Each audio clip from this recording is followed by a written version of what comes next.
true light, coming live from the Lamb of Allah on Mount Zion, the city of peace. Rabboni Sayyid Isa al-Hadi al-Mahdi. He is the only being who is preparing us, the seed of Abraham. Refer to Genesis chapter 15, verse 13. Nubians of the world for the return of the Messiah. Proverbs 16, verse 32. He that refuseth instructions despiseth his own soul, but he that heareth reproof getteth understanding. So, whether you are a Christian, Jew, or Mohammedan, have a seat, relax, and grab a pen and some paper, and open your scriptures, and listen to the earth-shocking truths taught by Rabboni Sayyid Isa al-Hadi al-Mahdi as he brings us back to the true way of life, the religion of Abraham. El-Quran, chapter 2, verse 130 in part. And as for him who turned away, rejecting the law from the religion of Abraham, he makes a fool of himself.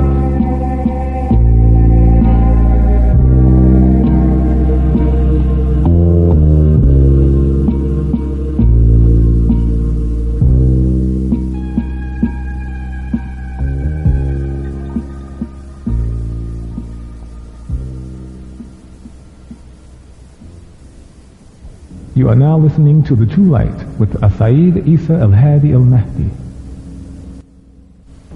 If you go down to history, you'll find it wasn't Mary of Magdalene or Mary, Jesus' mother, or Martha, or any of them that gave birth to the sects that brought about all the denominations of Christianity. After Allah put his part in it and gave us the Messiah, it wasn't the women who messed it up. In fact, it was a woman who had the most courage to go to the tomb in the morning while the disciples were hiding behind a closed door, brothers. Men. While we were hiding behind closed doors. You hear it now, don't you? She, Mary of Magdalene, went out and took the chance of getting killed. You understand? You understand me? So again, who is responsible for Lutheranism, Seventh-day Adventists, Jehovah's Witness, Pentecostals, Catholics, Coptics? You can just say us, you know. But they're not saying it, the sisters going. They say it's been a long time coming. Now, when you go on into Judaism, who was responsible for breaking all the families up? Who sold Joseph into slavery? Their sister Dinah or the brothers? That threw all of Israel into bondage in Egypt. Who did that? Who's responsible for the sectism of Judaism? Who's responsible for this? Women are doing this? And the ones that are in Israel now, the Khazars, the Sephardic, Ashkenazians, who is doing this? When you get back and read, you get back to men's names who are responsible for the thoughts that bred the sectism inside the sect of Judaism. Now let's go to Islam. Was it Fatima? No. Was it Aisha? Yes.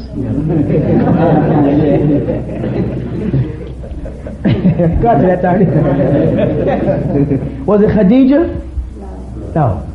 But is Aisha responsible for all of the sects that came out of Islam? No. Name a sect called Aishaites. Yeah. She had a voice and it got shoveled under the rug like it always does with women. If she was such a powerful force in holding up Sunni Islam under her father Abu Bakr Siddiq, why isn't anything in her name except hadiths, which are referred for men? Again, the responsibility for breaking the Islamic faith up into a bunch of sects which has everybody fighting each other You follow that? Yeah. All over the world is us, men. But Allah did not originate it in man. He originated by sending an angel to the woman. And even in Muhammad's case, for those who are saying, what about Muhammad? Muhammad didn't know what to do with his message until he came back to Khadijah. And you have a whole section, the cloak. And she cloaked him under. Right. And then took him to her Christian uncle. Right? But Khadijah opened his heart and head to his position as a prophet. So to answer your question, yes, women should be able to pray alongside of us or even in front of us. Yes, women should be able to give shahadas, perform aqiqahs, baby ceremonies, perform marriage ceremonies. You follow? Yes, they should be able to lead prayer, call to prayer, funeral rites, teach classes, lecture. Yes, why not? And in that right, yes, they should be able to go out and propagate just like you do. Because you don't call it peddling, you call it propagating. Right? That's what you tell the wives when you come home, out propagating. As far as I'm concerned, women have the right to do anything Allah says. And until someone presents me with a scripture that says otherwise, and please don't bring Paul. Right, please. It presents me with a scripture that says otherwise, I'm following Allah. You follow that? You can follow Muhammad, you can follow Moses, you can follow Jesus. I'm following Allah. Your divine purpose is being blocked by man. Because Allah subhanahu wa ta'ala gave you a certain amount of information that He did not give us. What is that information? The world has been ruled, the religious world, by religious men. Relax your neck. You're too tense. Relax. By religious men.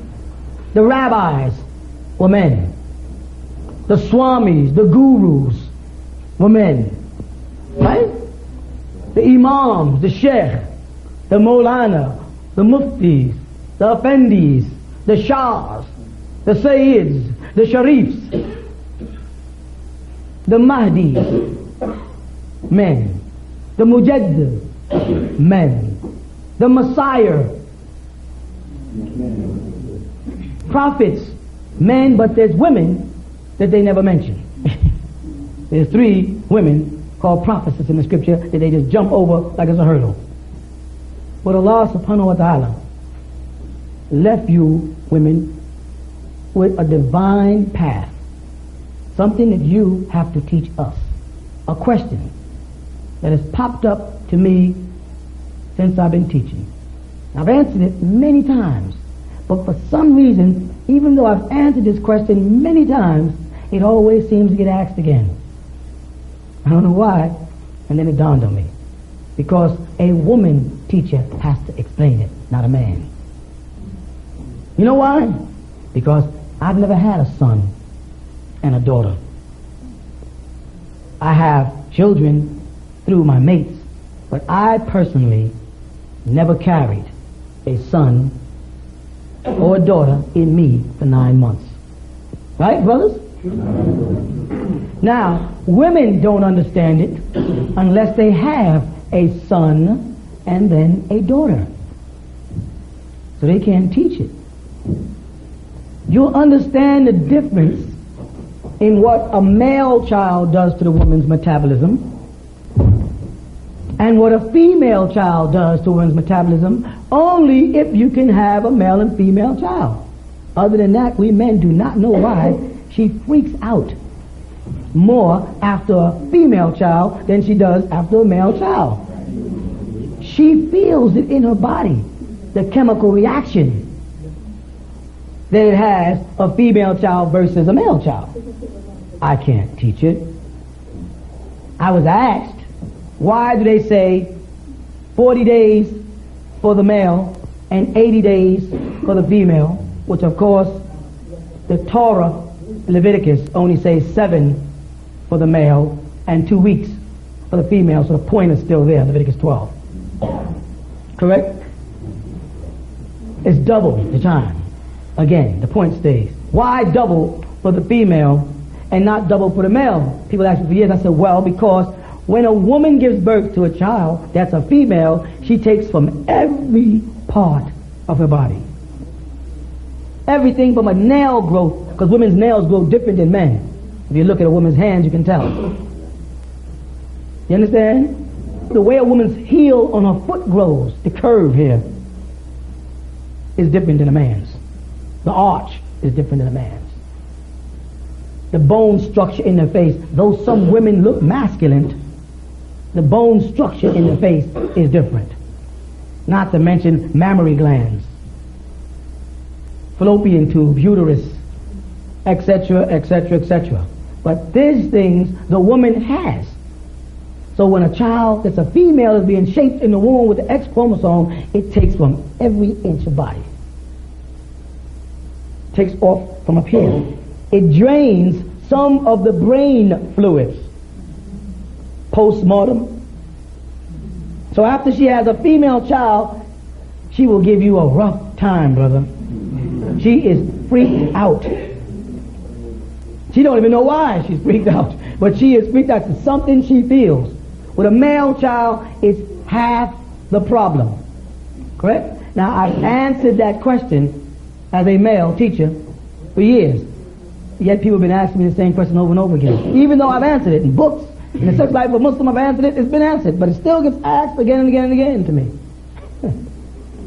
So I realized it's because it is our woman teacher who's going to have to answer that question. But Allah subhanahu wa ta'ala, by that incident I just explained to you, tells us that Leviticus 12 is a woman's job. And the word Leviticus is from the word Lawi or Levi or Levi. And the Levites were the priest tribe of Israel. You follow that? So if Allah subhanahu wa ta'ala put right in the 12th chapter about the nature of the woman in concerning birth of a male or female, and no man can really explain it, not even me, because I can't feel it. She can get up here and get in detail. Well, what happens is, you look at an egg and you just say like chopping it up. You flip an egg, the yolk is there and you just go, I don't know why I'm doing this. I don't know why I want to throw my son out the window. I just get this feeling. We can't begin to understand that click in her nature. You understand what I mean? No. So it was destined that a woman raised up in us as a teacher of the Levitical law and thus become a priest. This. You follow? An imam. In our researches this week, we found a hadith right in their own hadith, the manual of hadith that the Sunnis use. I think it's the 29th page, right? It literally says the Prophet Muhammad told Waraqah that she should act as imam.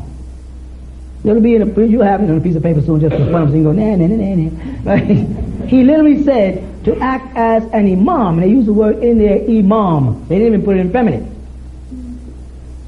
Now, we jump into what is an imam. We don't want to answer this. We want them to answer that question. We want the Sunni to answer what is an imam. Now, their answers are the leader of the mosque, the leader of the prayers, the administrator of the prayers and the laws in the mosque. That is Imam Siraj Wahaj. He collects zakat. He makes the trips back and forth to Mecca, representing. He goes to the meetings, correct? He chairs the khutbahs. Right? He leads the salah, he recites the Quran, he performs the janazah and the nikah, the funeral and the wedding ceremonies. This is their definition of imam. He got a big position. There's even imams like Bukhari who have the right to write hadith. Correct? Everybody here can add their name on the next hadith. But they know why not? I mean, after Imam so-and-so, so-and-so, and so-and-so, and so-and-so, and so-and-so, then it gets down to you and you say, when you talk to Sunni, you say, well, according to my hadith, it was once Bukhari's hadith. I mean, why are you allowed to do that? Plain and simple. That's what they did. Bukhari's not a prophet. He's not an apostle. He's not the Messiah. He's not the Mahdi. He was a man who put his name after somebody else's name on a chain called a silsila.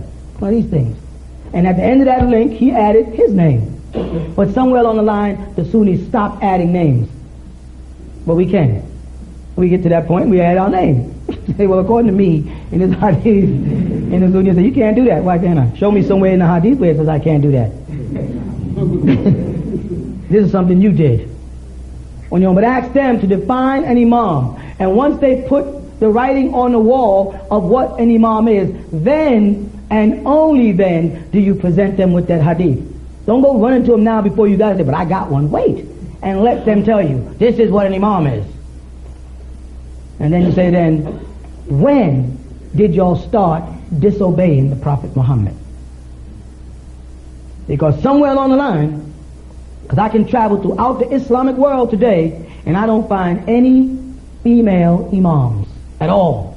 But in your hadith, it's there. Now, some people say, well, there's a section in the Bible that says women should not minister unto men. Right? If you're looking at again, you find out that's Brother Paul again. It wasn't the Messiah Jesus. It wasn't John or James or Barnabas, you follow, or Musa or Yeshua. It was Brother Paul about his business of distorting the law and creating a hadith for himself. That was not the law. So women have a divine mission within the mission. And probably one of the reasons why we were failing is because we were limping in the Olympics.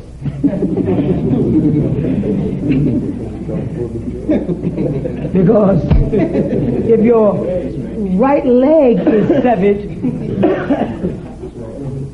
and you gotta use just your left leg, you will be limping in the Olympics. Correct? Our nation has been limping for 20-something years. We went into the ring to box the world with our right hand tied behind our back and don't understand why we keep getting a black eye. We got this hand up for defense and he keeps on punching me in this eye. What do I mean by he punches me in this eye? He weakens the community by getting to the women and they want to leave and then you follow. More women leave than men, you know. But it's easier because look at this society. They're prisoners. They're not allowed to think. She can't tell you to shut up when you talk too much. But you can tell her to shut up. Your wife turn around and say, why don't you just shut up? You know what you would do?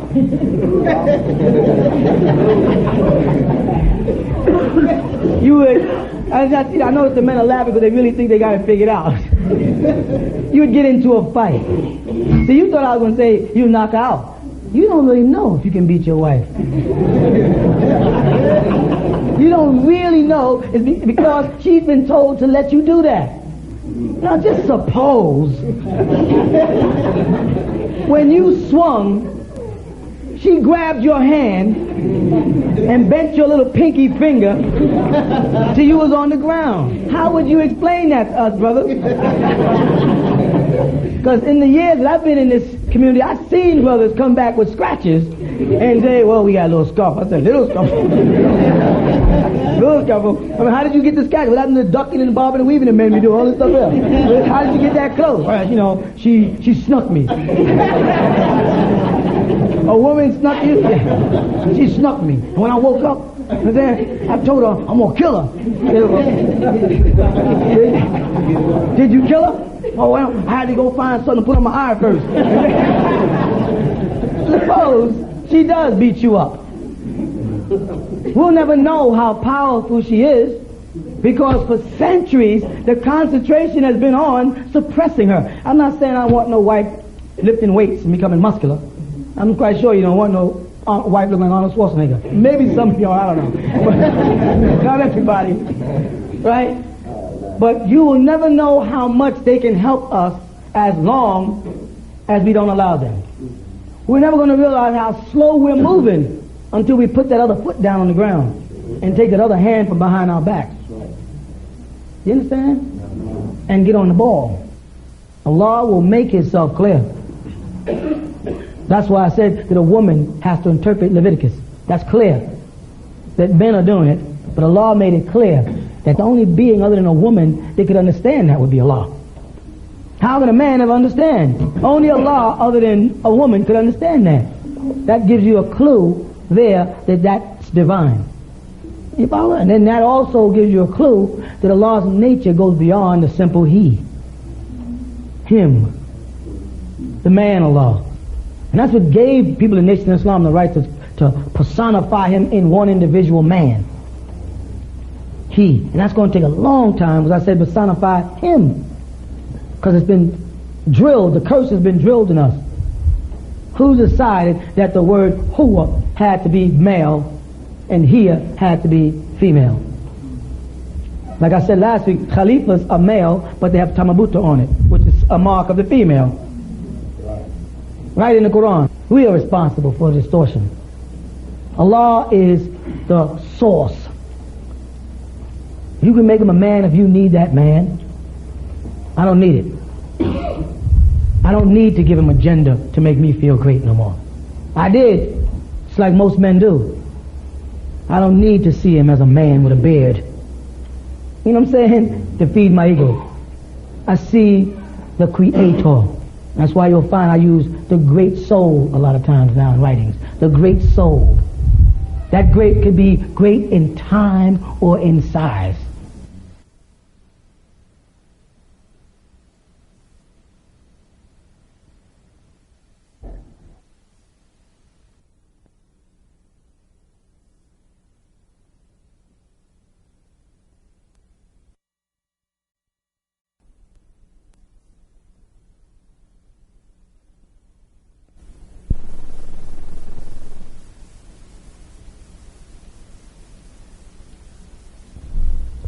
We will continue with the true light after this brief intermission.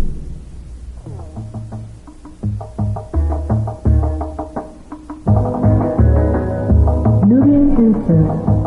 The prophet Moses, son of Amram, burned sweet incense as the supreme soul Allah had commanded him to do. Refer to Exodus chapter 40, verse 27. In the Torah, burnt offerings were always of sweet scent. Also available, a new suit worn by the Lamb. Now all people of color will have the sweet smell of the Lamb. Get yours while supplies last. Don't get caught empty-handed. Available at the Prince of Abraham, Post Office Box 1264, Monticello, New York, 12701.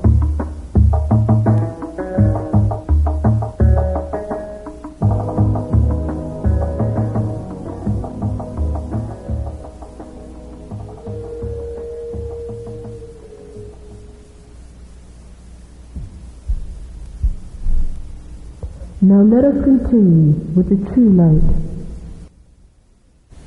I mean, I'm quite sure that right now your wife could walk around for about a week without a veil, right? In a year's time, you're going to forget you even wore a veil. You're going to forget sisters wore a veil. There's not going to be all that tightness in the sisters, you know, you take your sister's wife because she had a veil on, with no veil, still acting like this. You got to give her, you got to say, relax. That's that good spirit of them. You really think that they don't know who you are? Whatever they see, that's what they think that you are. They're gonna look at it. And I'm trying to say, like, see, he looks like a Muslim. That's what you gotta stop now. So they don't know what you are. Then they'll have to do what? What are you? You say Hebrew. They say, you keep the Sabbath? You keep Rosh Hashanah? You mean Rosh Hashanah? Say, you keep Yom Kippur? You mean Yom Kippur? Because that's in your language now. Because when Ethiopians say, they say it in their language. They go, they say, you're Jewish, huh? That's the first thing they're going to say. Oh, you're Jewish. Say, no, you're Jewish. I'm Hebrew. You know what I mean? You will see the value of the woman when you stop suppressing her. You know what I mean?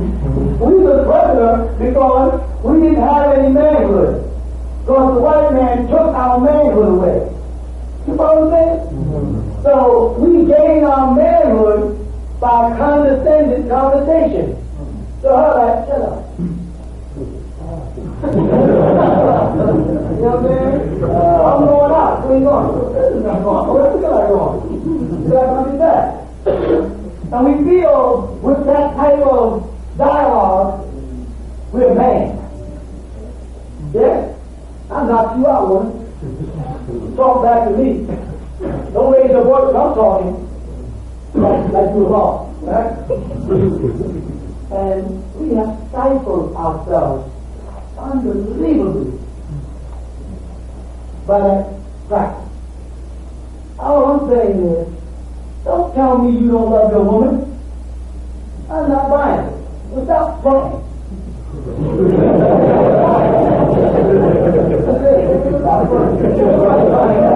You know you love your woman. So some pretending for her, you ain't got a nose job. And push her in the back. When she's around her brother, you every now and then say something real cocky. And she looks like, and you go, and you better hope that she don't say what. So if you hit me, nigga, you won't be sitting alone tonight. And then you're in that baby up there. And so you know the real deal. All I'm really trying to do is alleviate the pain. Sometimes these younger men, I got a couple of brothers in here, because we got this gray hair. That's wisdom. My father-in-law back there, that's wisdom he got. We gained. And one of the things we gained in that wisdom is how to treat women. We don't know that when we're young. And you know, it's all happening fast in the last record you listen to. You know what I'm saying? You know what I'm saying? If you don't like the lyrics, you don't buy it. Yeah, you know what I'm saying? It all works like that with women and life. But as you start to get older, you start to mature, you start to appreciate women. You know the worst thing you're going to do? You're going to realize how much you stifle yourself by stifling her. How much help you cut off. Because your woman ain't sitting right next to you learning this right now. Because she's going to pick up things you miss. Because she hears different than we do. Because she's a different creature than we are. Not a lower creature or a higher creature, a different creature. So she hears things that we don't hear. And she interprets on the way home her own way. That's not what I think he said. Shut up. I know he said, I was there. So I heard him say, or did you really, what did you really catch what he said? He's like, this is what he said. And you know you can catch it. What did you say? What he really saying is that, because they just take things and put them together and say, you know, and I'm telling women, I'm saying, women. Are you in danger? You're in danger from us maintaining this man thing. You understand what I'm saying? You're in danger because we have to talk down to you to feel like a man because we ain't in charge of anything. We don't run no company. We have nobody under us to dictate to. You follow me? This is the thing I let you speak, but now we got to do all of us to speak it.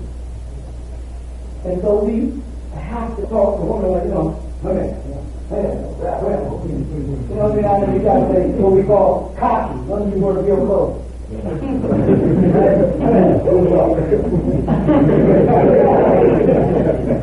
We have to do that. Because we were created to rule.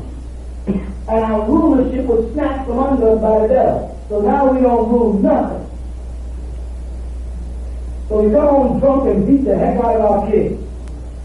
Or our wife. Because it makes us feel like we are in charge. Come in, everybody watching television, walk over and sit down. Then change the channel. Everybody probably know when you come home, you're watching television, you come and change the program to football. Sit back down and go back. And dare anybody in the room to say, we're watching, whatever. What's up? What? I pay for the television. I work every day. This is my house. Right? One day, when I was seated, you were going to get you the dirty door. You made it. What? I'm telling you, I'm trying to save us. I'm saving our nation. If you don't want to be a part of being saved, I don't care. But we better liberate our women from this slave mentality we put them in. We're impressed by the white man, and then we impress them, and women are impressed by the black man. And then you gotta bring them to life and let them use their strong, powerful minds they have, that mother instinct for us to survive, because we ain't gonna make it any other way. Haven't you noticed that it doesn't feel the same sitting next to a sister and has a veil on? And a brother, you just become his brother and his sister. Before all the time, I might touch my, he might touch my, I might fall in love with something, all that stuff up in here. First, brother, I want my wife, my little girl. I know that you got a chance, you feel protected. But now, when she becomes a person, you'll know your life. You won't know her as long as she's in there pants. You won't know her potentials or capabilities as a make her a person. Let her sit next to him, right beside him. Now, you worried to do it on you? You want to do? That's you doing that. That's your mind doing this. Looking to see if there's what you need. If you sitting there and you sat there and the brother sat next to your wife and you was going through all that homework, you're the one with the problem.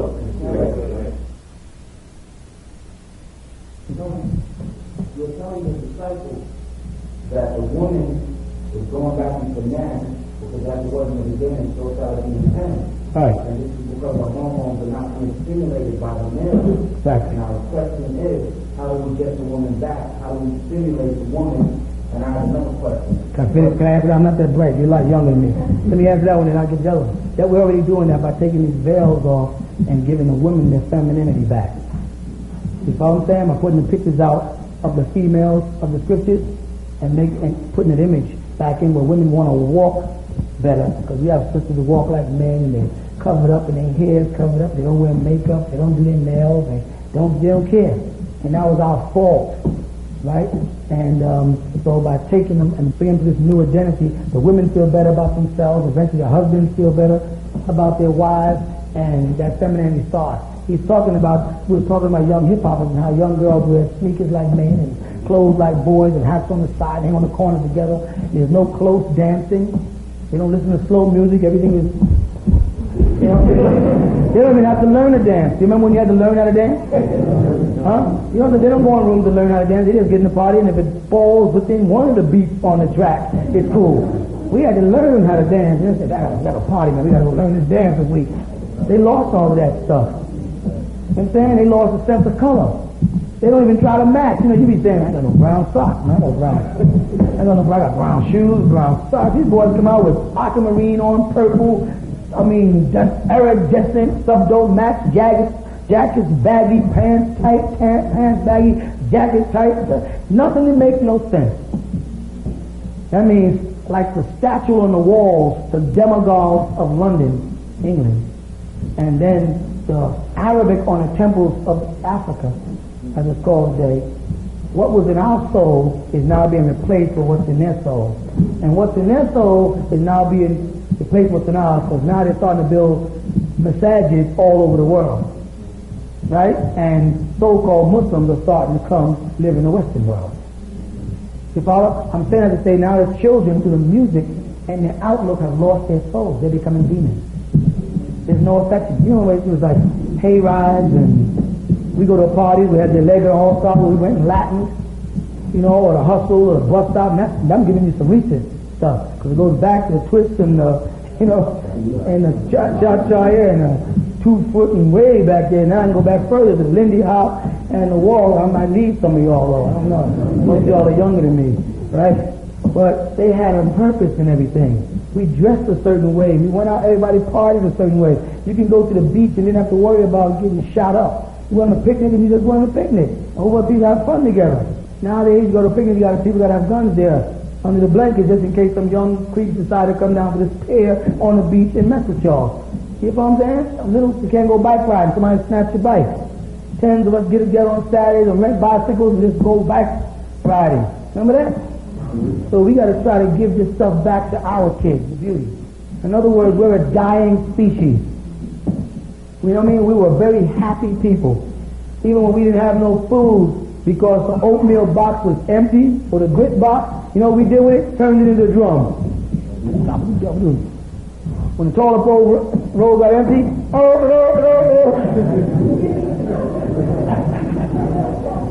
True, white people do not have that in them. They do not know how to have fun when they're miserable. You can't even cry and look in the mirror, you're so joyful. Try it. Cry and stand in the mirror and watch you start laughing at yourself. You got so much joy way down inside that you can go to the mirror, start like that.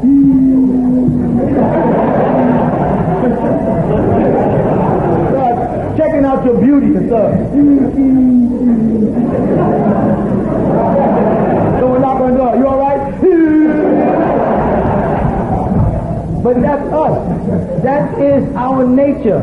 And what happened, really, I'm telling you what I feel, what happened is, in us accepting the Orthodox Islamic ways and their culture, we cut off us. You know what I'm saying? We cut off us. We're calypso people. You know, we want the music to move. You know what I'm saying? We want to have a good time. We're colorful people. You know what I'm saying? That's why some of our richest men are comedians, because they niggas like to laugh. We like to have a good time. We lost a lot we got to get back in tune with. And believe me, don't care what people say. There's enough of us to do it our own way.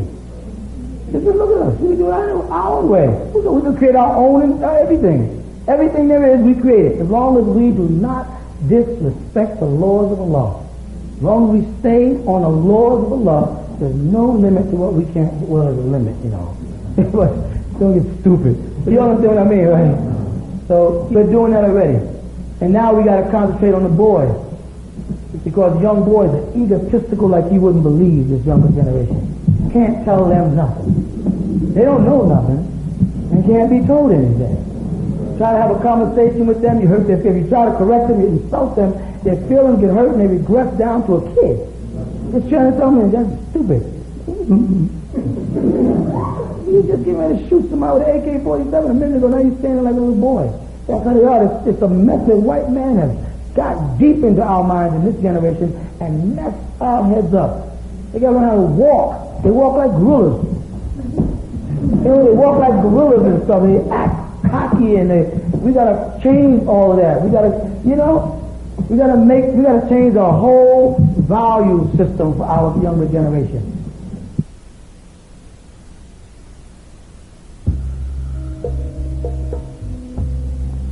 The Pamphlets of Peace, authored by Sayyid Isa Al-Hadi Al-Mahdi.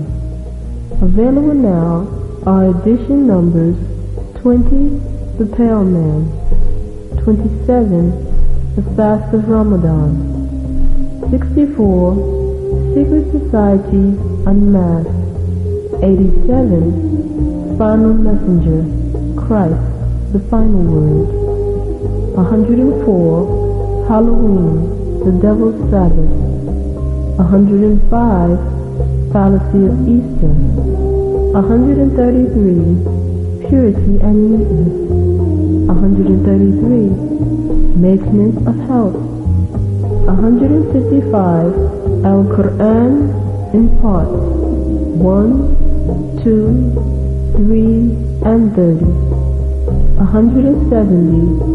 Who was Jesus sent to? 171. The resurrection. 181. The wise man. 184. Nubic, language of the Nubians. 195.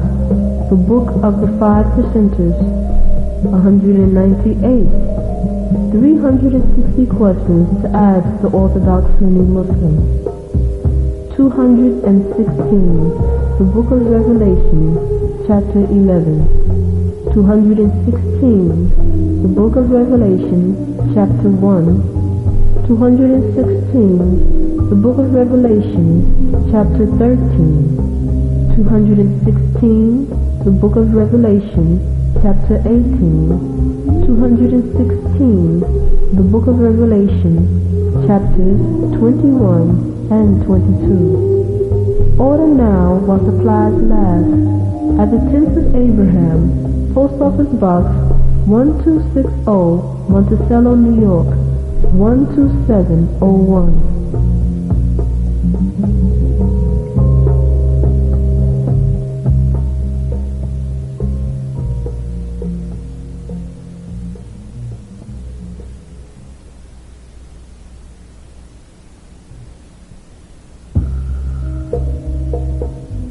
Available now to the children of Abraham, our new sacred dress. Available in assorted colors and sizes, small, medium, large, and extra large. Designed especially for you, the children of Abraham, by the Lamb of the Supreme Soul, Allah, straight from the Torah, in accordance with the religion of Abraham.